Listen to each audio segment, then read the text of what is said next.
Kinshasa Mbote, Congo Mbote, partout na diaspora bisika bozo kajoko na quel boule mag. Kimia, où mena mabota na bino. Tout fongo laquelle boule y a lelo na message ya président ya parti politique opposition alliance pour le changement ya Jean-Marc Abounde kuna alobi ba message union sozo ya na direction ya changement ya constitution et ça pour détourner regard ya population par rapport à situation sécuritaire paix politique paix surtout social ya mboka na biso na ba difficulté za awa paix mingi union se reçoit kaka fo dialogue salema pour makambo ke liboso ko kamo.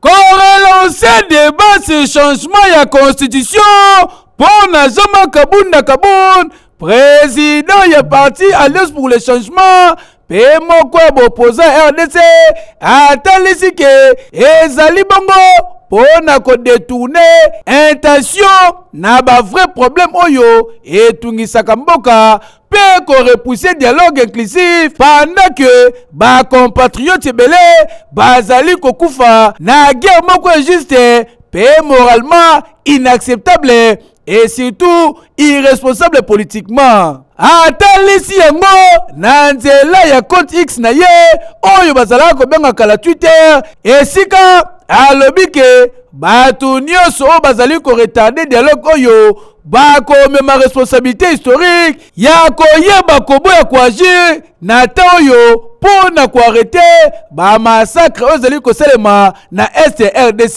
pe ezali bongo complicité na occupation ya mboka na biso par Rwanda. Awe sali boye dossier tikali ya suivre kasi pona Jean-Marc Abounde lisolo ya débat constitution na minute oyo eza de momoko irresponsable oyo ezali ko se tenir au sommet ya l'état. Heke yo. Oui. Madame Judith Souminwa asololi pona makambo ya audit au chef de l'état sengaki pona ba fonctionnaire IGF nde ba pesi musala wana ya kolandela bato baza ba double.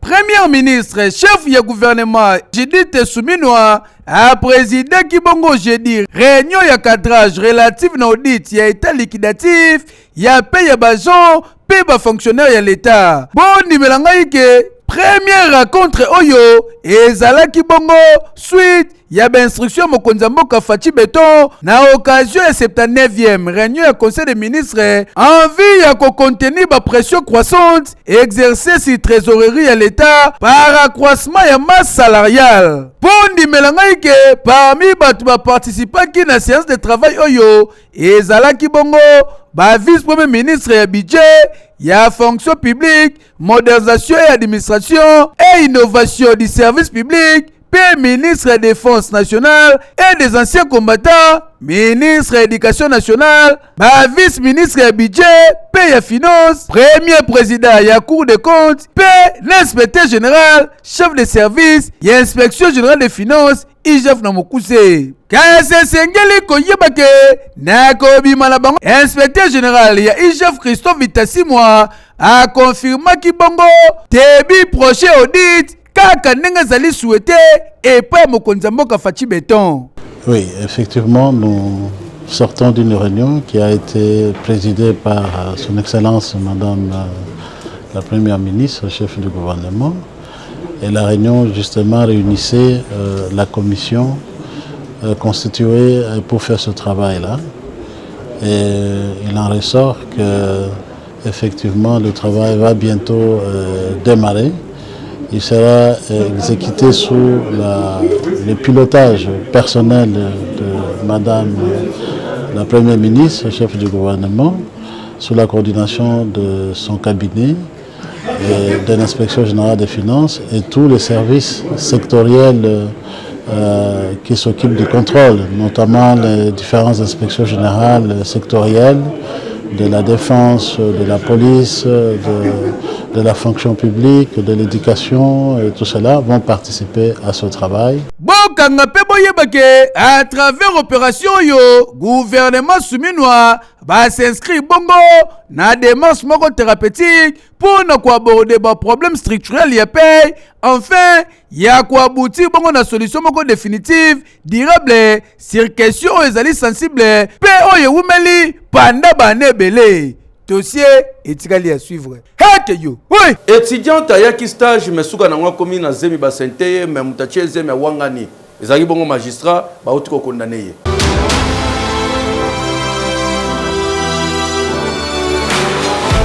Magistrat Jonathan Kalombo babamboli 10 ans de prison pona nini achaki mwana batu zemie nzoka mwana ngo azape stagiaire awa na kati ya auditorat militaire toza bongo na likasi. Magistrat Jonathan binomoko boyebi encore soki étudiant taye batu nyonso bakomaka misu paipai alande bilenga ngeli mwana batu azwaka zemi te azwi. Magistrat Jonathan akomeli mkomboso awangani aboyi pe kozwa charge esili wana te nzoka akomisa koto lokola ya ye kosala makambo nyonso ya mabe na bamasa na ye kolaka bato liwa soko mei koloba eloko ba infraction nyonso wana bondimela ngai justice militaire ekalifie bongo 3 infractions na nyonso oyo magistrat Jonathan salaka ye na bacomplice na ye. Ya liboso violation de consigne, ya mibale vol, pe ya misatu association de malfaiteurs na nyonso wana justice ekateli bango to bandi décision oyo et servi leçon na ba magistrat militaire mso batikali bo ba commission lokwa shida loko lati teni oza magistrat okomi ko sala na omtema no lingi mibeko ezalaka heke yo ba accord ebele République démocratique du Congo signé bongo na Rwanda ezala toujours en défaveur ya RDC yango sala ke atato sali ndenge nyonso to évoluera te. Julien Paluku expert ya Est apesi ba détail.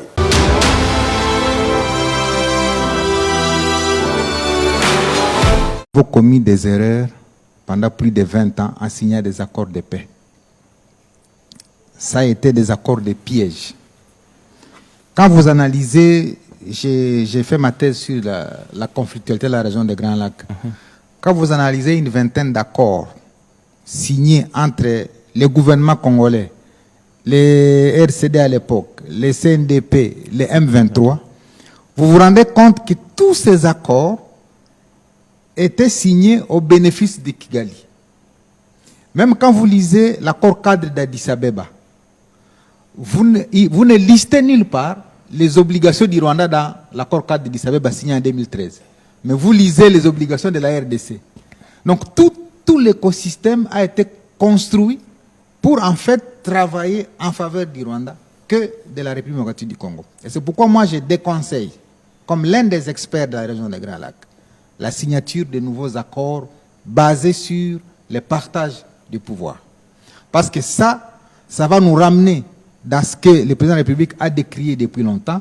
On va intégrer encore au sein de nos forces armées des éléments qui vont être là pour nous surveiller comment on est en train de construire l'armée, détruire cette armée de l'intérieur, ne pas permettre que finalement la RDC puisse avoir une armée efficace. Bati le kwebo bondi melanga mikolo zo continuer ko démarrer na ninga ko sala na te ba congolais be bazo tuna est-ce que conscience ezongi to ko mikolo bakaka siko nde pona ba vérité lobby na République démocratique du Congo ba intellectuel belé bango nde bazo boma pe mboko.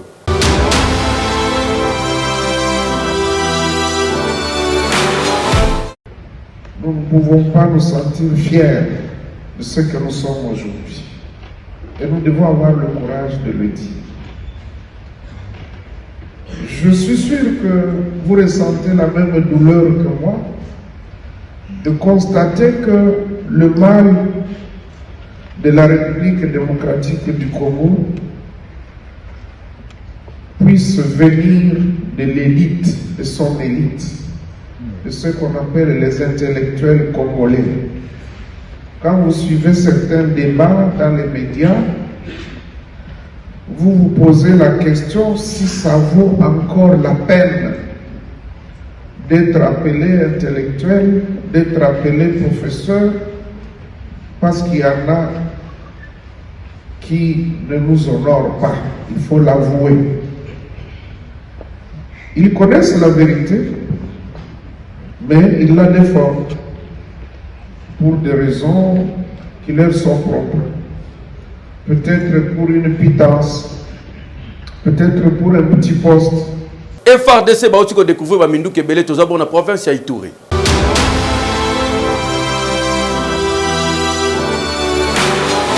Ndenge omoni bazotimola na bapao okokanisa neti bazoluka diamant misusu kotoyo bazoklase biloko na tracteur ezokota na mutuka ezande bavaillant soldat ya FRDC sous commandement ya lieutenant général Johnny Luboya Kasama découvrir site minier moko awa ezo appartenir na état-major Baraka nzoka e commandé site d'armes et sika ba milice ya CRP ya Thomas Lubanga bombela biloko na bango grâce ya implication ya élément ya FRDC de ba découvrir ba tenue militaire minduki ya type nyoso ba munitions na biloko ya ndenge na ndenge ya somo oyo na mikolo ezali koya elingaki e permettre bango bayeba ko attaquer ba forces armées ya République démocratique du Congo. Site oyo ezali bongo situé na territoire ya Djogo na province ya Ituri ba tracteur oyo e yaka na makanisi ya koluka ba minéraux kasi ekota awa e koma ko servir pona kobomba minduki kokamwa yoka porte-parole ya FRDC lieutenant Gilles Ngongo ndenge a expliqué. Ce n'était plus un site minier, c'était un site d'armement. Un site d'armement. Nous venons de découvrir un site d'armement. Je tiens vraiment à féliciter ces communautés parce qu'on sent, on voit qu'aujourd'hui, les communautés sont engagées. Elles ne veulent plus de la guerre. En son temps, j'avais dit, ces criminels qui ont toujours pensé qu'ils gèrent les communautés, j'ai toujours dit qu'ils se trompent gravement. En tout cas, coup de chapeau na ba élément nyonso ya FRDC na musala makasi bozali kosala pona kobattre l'intégrité territoriale de façon que monguna kotate boyende ezalaka. Eki Tokele na province ya Lualaba kuna ministre intérieur provincial a telemeli likambo ya kobungisa sexe pe ba condamner bato nyonso bazo konstruire sa ba violence boyebi ke bato déjà bakufi pona likambo ba remer oyo.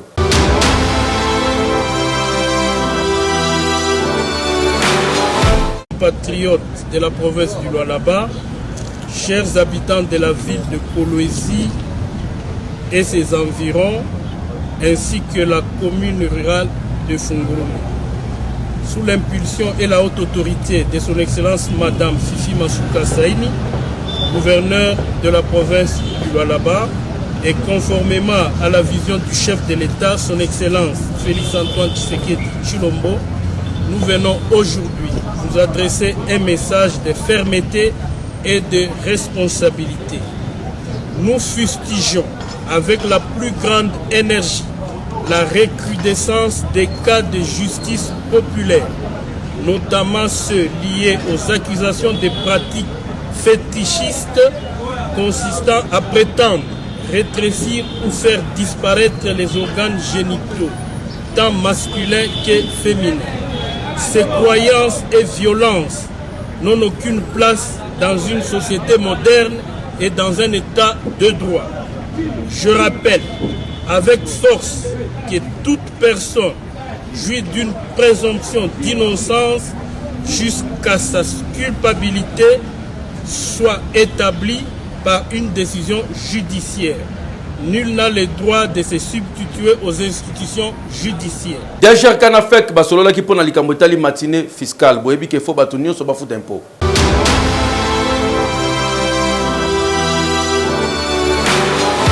Direction générale des recettes ya Kinshasa déjà quand sigle ba organisaki bongo jeudi 5 mars 2026 matinée fiscale d'échange et longo na ba membre ya Fédération des entreprises du Congo FEC na mokuse nyonso oyo ezalaki bongo pona ba impôt pe ba taxe ya ville province ya Kinshasa ezalaki pe lisusu pona ko présenter na ba entreprise ba règle particulière, ya déclaration pe paiement en ligne, ya impôt prévention, pe kosolola na oyo et tali bongo ba réforme pe contenu ya édition budgétaire 2026. Loko les alaki échange, bondi melangai que j'ai ya question-réponse, et zalaki au rendez-vous avec un partenaire idéologique kaka nde bozali komona. Na même occasion ndimelanga ike balobelaki pe bongo problématique ya réclamation ya paiement ya impôts provinciaux tika na yebisa bino ke tangu azwaki maloba le chargé de mission DGK Monsieur Gérard Kazaka Mbowa atalisaki pa précisaki ke administration fiscale na ba entreprise bazali ba diversaire te kasi bazali ne ba partenaire naturel na même occasion pe alobelaki lisusu importance ya kosala relation oyo ezalaki parfois conflictuelle na relation moko ya confiance entre l'administration fiscale et l'entreprise, yoka communication oyo. La digitalisation des procédures fiscales. C'est dans ce cadre que la DGK met aujourd'hui en place une plateforme qui nous permet de nous connecter et de payer nos taxes dans toute simplicité. Donc, que nous mettons en place aussi grâce au système que nous allons vous présenter. Il permet à la CGT désormais d'effectuer sa déclaration fiscale directement depuis son bureau, son ordinateur ou son téléphone Android, sans avoir nécessairement la nécessité de se déplacer pour les bureaux de l'administration. Papa Gérard Kazaka Mbowa, boyene zalaka, fanda na ngwende na yo, po Kinshasa, ezali kubunga. Et anormal! Analystes politiques vont continuer à penser par rapport à la guerre aux États-Unis, Israël na Iran, les conséquences sur l'économie mondiale, surtout sur le RDC, tous à la toucher.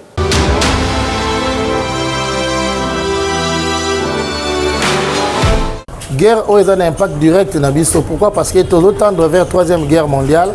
Pour l'Iran, il y a d'abord un pays qui a une arme nucléaire. Il y a une arme nucléaire dans une arme chimique. L'Iran a un allié dans la Russie, la Chine, la Corée. Ce qui fait que les États-Unis ont attaqué, l'Iran a répliqué à Betty, la base américaine. Les plus de 17 bases américaines ont touché la base française. Ils sont prêts à Kouboun.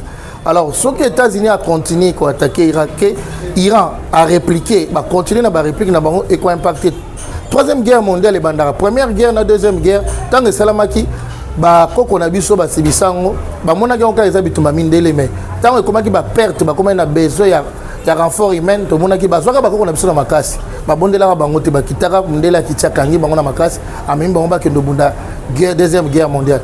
Na ndenge to que la troisième guerre mondiale impact lango pe kozala makasi pona biso parce que ce qui guerre est makasi biso to vivana na FMI est financier na États-Unis to bima na organisme mingi ezali financé na États-Unis na Union européenne tant ba koma na guerre c'est-à-dire financement biso to vivana na ngona ba subvention kozala te impact makasi na biso na Congo biso to souffrir ko leka ba pays nyonso pourquoi biso to vivana na mbongo ya minerai biso économie na biso eza extraverti économie biso ke ndara libanda photo teka ba or ba diamant to vivana ba mbongo ba minerai alors siko so minerai wana était kamité ba somité c'est que ba futa ba fonctionnaire te c'est que ba otonga mboka te c'est que to lete dans ça dit Congo ozana passe yango to ko souhaiter troisième guerre wana te po gouvernement force ba dissolution pour so impact lango ekoti nzale ekota la preuve que ba fonctionnaire pe ba futa maté passe de komi biloko komi cher to komi na passe ni babenga nkunda ezali madeso rouge ezana impact au santé copie ya mama Naomi.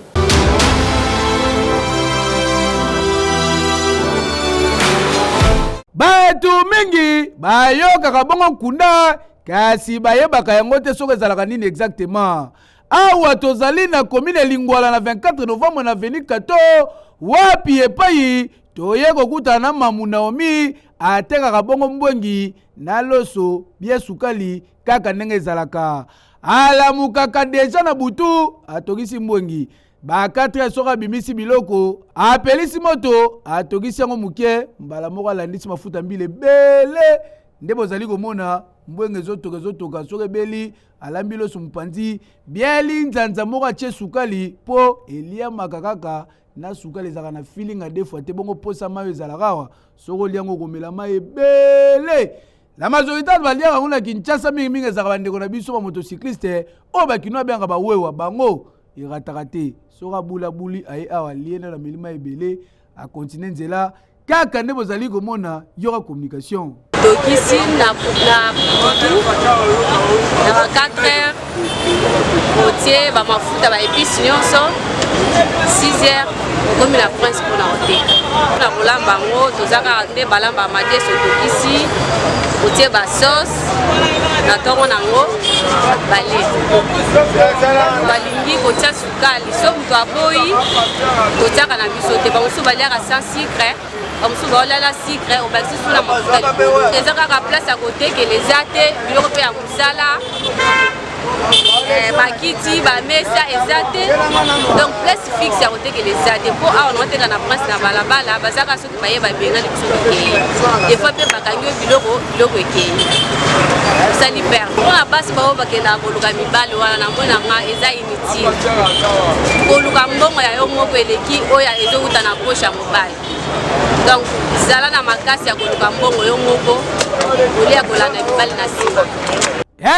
Nkunda we bomoni ezali mbwengi basangisa na loso na sukali bato balia bango mingi eza bandeko na biso ya Kasai o bakino abengaka baluba po eza penza biloko ya culture na bango réalité yango oyo kunda ezalaka nde mbwenga rouge ta mafuta mbile bele donc système kaka ya kobakisa oteki ndambu obakisi ndambu oteki ndambu obakisi ndambu kaka bongo kasi etekamaka 24/24 heke yo. Oui. Beta winner na 500 fois pamba.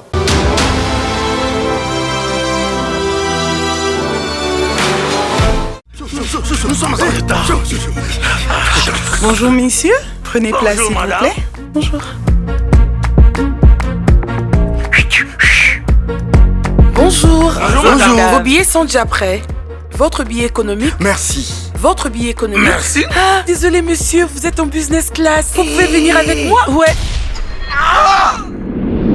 L'are, c'est la vie. Il y a beaucoup de gagnants. Certains sont parmi vous. Composez étoile 404 yes. Betana Jumbo avec M-Pesa. Du nouveau. Aussi avec Airtel Money. Tiniwana Boso Beta. Na wezasio ni kuna samedi nde kope sale makitoko tobanzi kola sabino yango.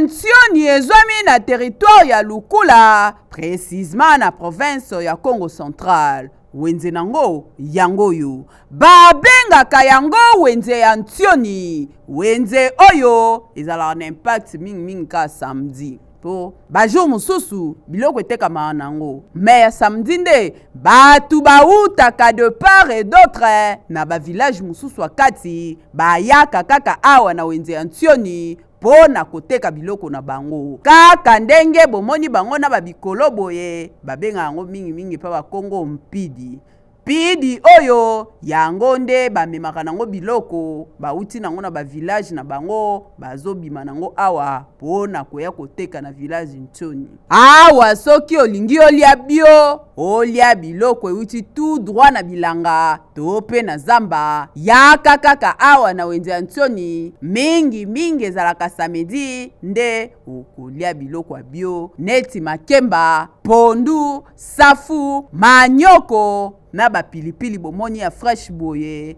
eloko intéressé biso makasi eza tomate na bango awa tomate ya mbuma batekaka yango mingi na bakopo lokola madesu kaka ndenge bomoni réalité yango yo boye nde ezalaka awa na village Ntioni wenzi na bango to zando na bango ezalaka chaque samedi pona koya koteka biloko nyonso oyo boza nango posa Tikato sabino ke couple za tete bazwa na RDC babandi déjà opération ko sala mbasu ko traiter ko soigner population gagner tayom toza na problème kende kuna mama Violette tete za na Kinshasa na docteur Benjamin Yimoko.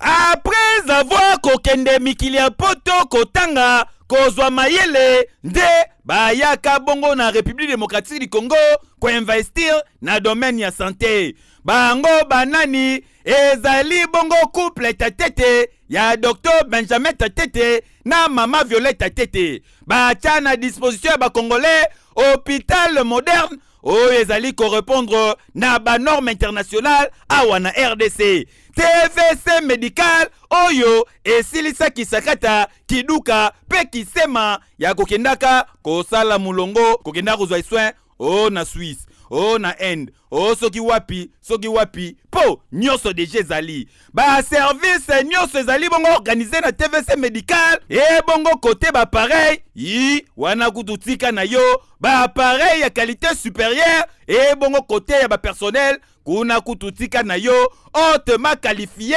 rigueur ya ndenga defote, oyo, Benjamin Tatete azalaka nango, kuna kututika na yo, yango, résultat nango, emonanaka, na qualité ya soin malonga, ba pesaka na ba patient. Papa, mama, tika na yebisa ibinoke, na TVC médical, boya, oza na mbasu, oza na diabète, oza na pota songolo to pakala, ya kambangu, na TVC médical, baye bako consulter yo, ba pia yo, ba soin de santé ya malonga. Bokanisi esili, na TVC médical, bazape na maternité, oyo, bazobotisa, lokola mikili ya poto, kasi na priya dara. Veut dire, moins cher s'il vous plaît. Na TVC médical, kuna, soki okoti, biloko o, bayaka nango tongo midi pokwa, bosana, po, bazali na service mobimba, e kozwa soin na yo, bapesi yo déjeuner na tongo, na midi olie, na pokwa polie, bachanjo na bilamba. Ah, na TVC médical, bazali kwa assurer soin de santé, ya qualité ya malonga, awa na Congo.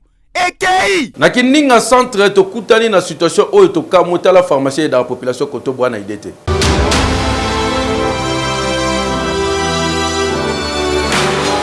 Tozali na village Mbinga centre na province ya Kwilu, village oyo ezali enclavé na ndenga defote. Problème majeur na bango ezali bongo ya accessibilité. Bazali na problème nzela pas moyen. Na boko mina biso s'il vous plaît, eloko impressionné biso ezali pharmacie o bozali komona na kombo ya Fils Pharma. Na libanda kaka boye ezali kolakisa ke na pharmacie oyo ebombi makambo ebele. Bota la bino moko na mupanzi nyoka pharmacie ba dessiner yango na créé. Tolobi tokoti na kati. Na kokota na biso na mupanzi moko ya mir ba bongo elamba ya mama Mwilu elakisi ke ndeko yo azaki mbanguste.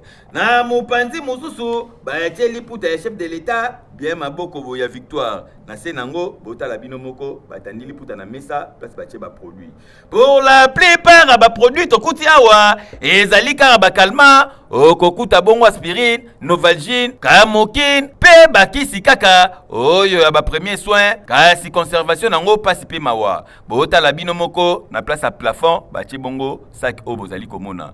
Na mupanzi ya mir kokamwa ezali bongo nde bacha bitoko ya mbanzi pona ko empêcher bongo moyezo ka ba produit batandi encore likolo boye ndengeza boye ela kesi déjà ke bakisi mususu awa atezali périmé bakotekela ka bongo sikoto bimisi pharmacien bota la bino moko bien mettre riba na kingo aye banate eske aza maçon eske aza bongo couturier eske aza bongo pharmacien yoka communication na ye bon distance ya ba dépôt à partir on a donc aux hommes qui nous bakisi mkie kaka donc toujours forcer ba continuer biso atabo lobi na bino basala na bango te donc au seigneur na façon nyonso tout libela basala na bango te papa pharmacien ba konzoko yebisa bango nini ba continuer biso atabo lobi na bino basala na bango te. En tout cas ezali kopesa pasi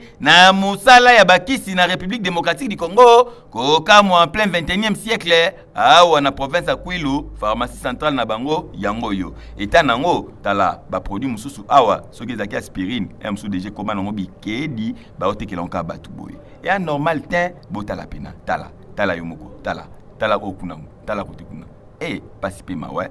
Okay. Jafar Fret Kendekuna, Kinshasa, États-Unis.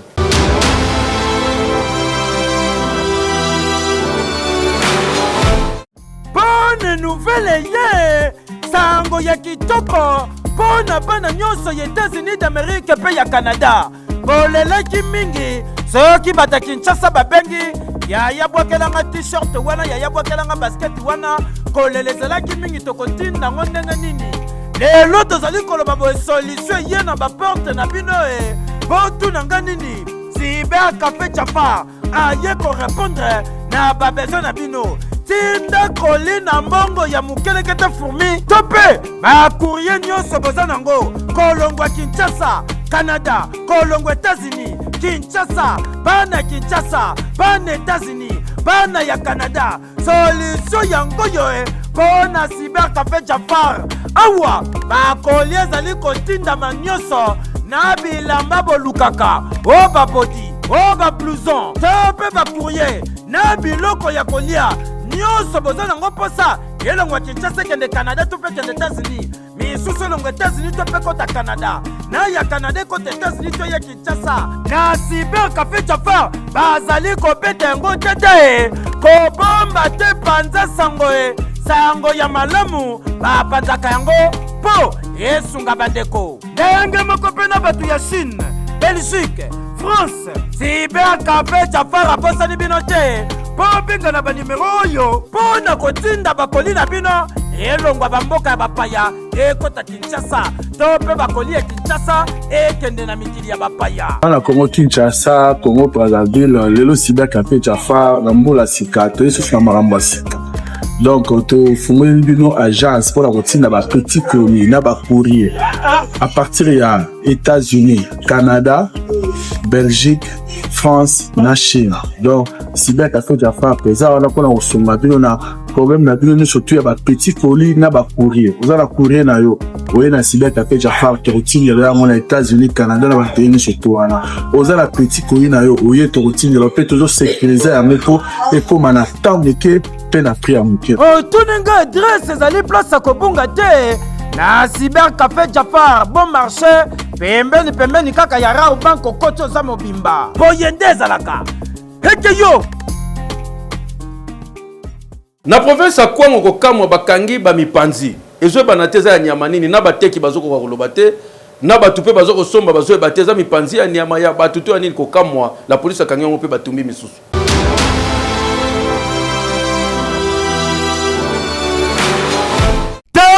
na mokili omona makambo baloba me oyo elekanaka na Congo en tout cas toyebi te soki ezalaka nini awa tozali na province ya Kwango na ville ya Kenge misuni oyo omoni batandi na seboye na kotala na misu boyo ozomona olwa mipanzi mais soki batuni eza mipanzi nini oyeba te yango nde komi awa papa oyo bomoni alati kazaka ya pembe bo azali magistrat abetaki mwa tour na wenzeka ndenge zalaka ye pa luka mwa provision na ye acha na ndako un temps amoni misuni oh mais on die forma mipanzi na tuna ba mama ba oteka mama eza mipanzi nini papa eza mipanzi oui mais ya nini papa soko osomba te leka e komi sérieux magistrat landeli dossier ensemble na ba élément ya la police nationale congolaise babandi kotuna ba mama bosombaki yango wapi ote tosombaki na lufu babite mama bino boya nanu na ba marchandise na bino toke inde ti na parquet tango ekomi awa ba mama bateki ba monike ekomi sérieux po baza d'explication ba kopesa te mama eza mipanzi ya nini ya ngombe ya ngulu ya mpakasa ya nyamazamba bango moko explication ezate o papa biso pe tosombe na biso kaka toye koteka bakei plus loin babengi ba vétérinaire po na kotala yango koyeba soki eza mipanzi ya nyama nini me batikali pe ko identifier te ezoyebana te soki eza nyama nini kokamwa nde décision ezwami awa kosangisa yango kotumba yango po eza bien te ya kopesa population ba consommer biloko o kutu position yango ezoyebana te kokamwa pasi pe mawa yoka communication esalemaki awa lobby elongo na baelema na biso ya PNC tokangi biloko oyo bozomona liboso na biso eza misuni ti lelo na ndenge tozoloba boye misuni yango mpenza lolenge na yango ezoyebana te eske eza ngombe